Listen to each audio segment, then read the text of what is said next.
Can you see what's wrong with this scene? The trick is called forced perspective. It was used to shrink the hobbits in The Lord of the Rings.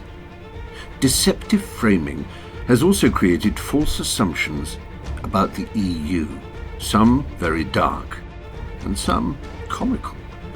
This is the story of how a mythical EU dragon was conjured up and the striking truth behind it all. Headlines like these have been a reliable way for British newspapers to win attention. In 2015, the UN Human Rights Chief urged the UK to tackle tabloid hate speech after migrants were called cockroaches. The article in The Sun began, "Show me pictures of coffins, show me bodies floating in water, play violins, and show me skinny people looking sad. I still don't care." You referred to a plague of feral humans. I mean, are they all feral? I mean, is it actually a plague? It's because you look at them and think, you are nothing like me. You don't understand how our culture works. And these individuals from some of these cultures they come from are feral humans. The UN described a nasty underbelly of racism and noted that Nazi media also referred to people as cockroaches and rats. Brexiteers sailed in on fears built up over decades. This campaign poster captures the deception. The migrants aren't heading to Britain and have no way to reach it. The lone white face has been covered by the campaign slogan. When challenged, Nigel Farage felt no pressure to apologise. Your poster has been taken by many people as deeply offensive, upsetting, racist, anti-Muslim. Would you like to apologise to them tonight? Well, I issued a very similar poster to that 2 months before with very little debate. The problem with the poster wasn't the image. After all, it appeared on all of our front page newspapers. A leaflet played on the same fears with more subtle deception. It claims these countries are set to join the EU. In reality, they have applied, but Turkey applied over 30 years ago and couldn't be further from joining. Syria and Iraq have not applied. They are shown for the fear factor. A second leaflet is less subtle.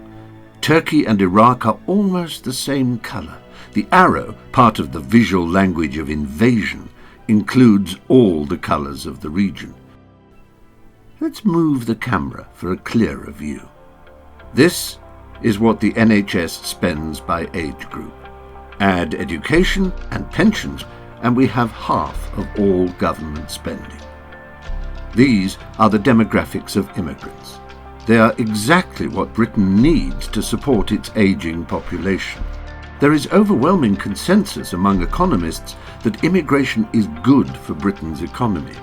Studies show they boost public finances because they pay more in indirect taxes and make much less use of benefits and public services. What do they know? What do they know of the impact of immigration on school places and hospital waiting lists? In fact, immigrants pay for more places than they use. European migrants made a positive net contribution of £20 billion to UK public finances between 2000 and 2011. That's enough to pay for an extra 80 million GP visits per year. Immigrants also reduce waiting lists by easing the NHS's recruitment crisis. This year, the NHS has 3,000 fewer EEA nurses and 4,000 doctors are considering leaving the UK. Here's the second graph. It shows that most Leave voters live in areas with very few immigrants. 9 of the 10 districts with the highest Leave vote had low immigration.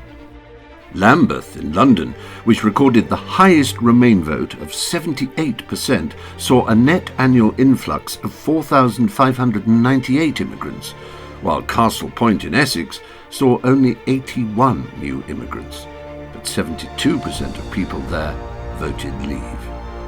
At first, this might seem surprising, but it's a well-established trend that when we meet immigrants, we lose our fear of them. The illusion is broken. The UK media is the least trusted in Europe by some margin. Perhaps even more readers need to recognise the deception before things improve. The Leave campaign also drove fear of losing democratic control. We cannot hope to govern an independent nation. We cannot hope to have an independent democracy in this country as long as we are members of the EU. Since 1999, the UK has voted in favour of EU laws 95% of the time and against only 2%. In search of an example of losing control to the EU, Boris suggested that the EU banned odd-shaped bananas, a myth debunked over 20 years ago. You cannot sell bananas with abnormal curvature of the fingers. Other comical myths hardly need debunking. In his resignation letter, Boris pointed to a more serious example. He said, "If a country cannot pass a law to save the lives of female cyclists, when that proposal is supported at every level of UK government, then I don't see how that country can truly be called independent." The laws he refers to were in fact put forward by the EU and passed despite some resistance among the UK government. Other EU achievements include taking sewage off bathing beaches, cheaper phone calls, fighting tax evasion by global companies, banning spam emails, and major breakthroughs in science and medicine through collaborative projects.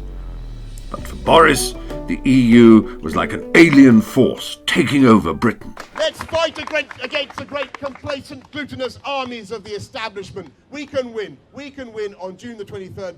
Campaign between now and June the 23rd.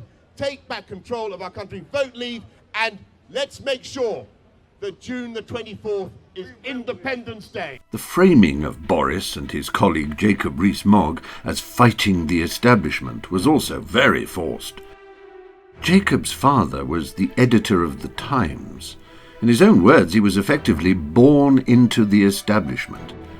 He is for fox hunting, against abortion under any circumstances, and personally delivered a Daily Express petition against foreign aid.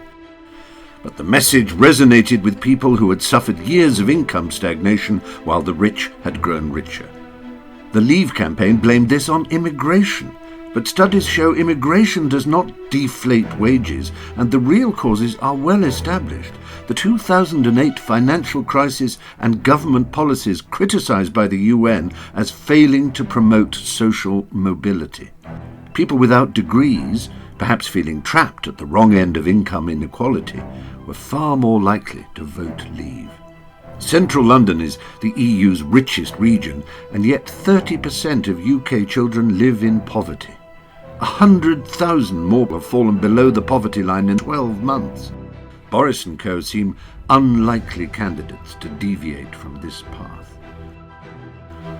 Projecting a fight against the establishment allowed the Leave campaign to brush research, data, and expert advice under the carpet. What economics body is there that they should believe? All the ones that are part of the sort of institutional infrastructure of big government, be suspicious of. I think the people in this country have had enough of experts with organisations from acronyms. The people of this country have had enough of experts. From organisations with. In a poll of top economists, 80% agreed that people in the UK would be poorer as a result of Brexit. Only 2% disagreed. Here's why there's such a consensus. Putting up trade barriers is bad for your economy. The withdrawal from the EU is a form of putting up trade barriers. Full stop. You are ruining your competitiveness specifically with your largest trading partner. It is a fact of life. It's one of the few things in economics we can talk about as a fact of life. The gravity applies.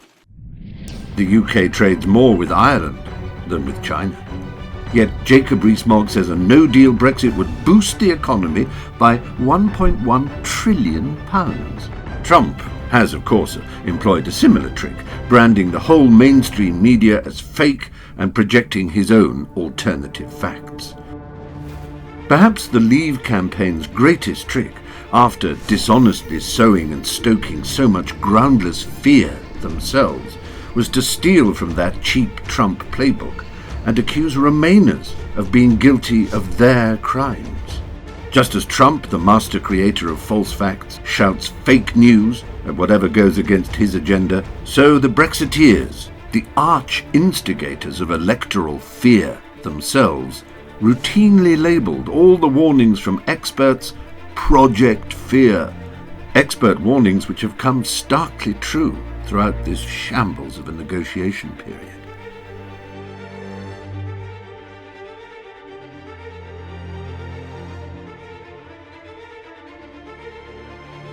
Project Fear. Project Fear. Project Fear.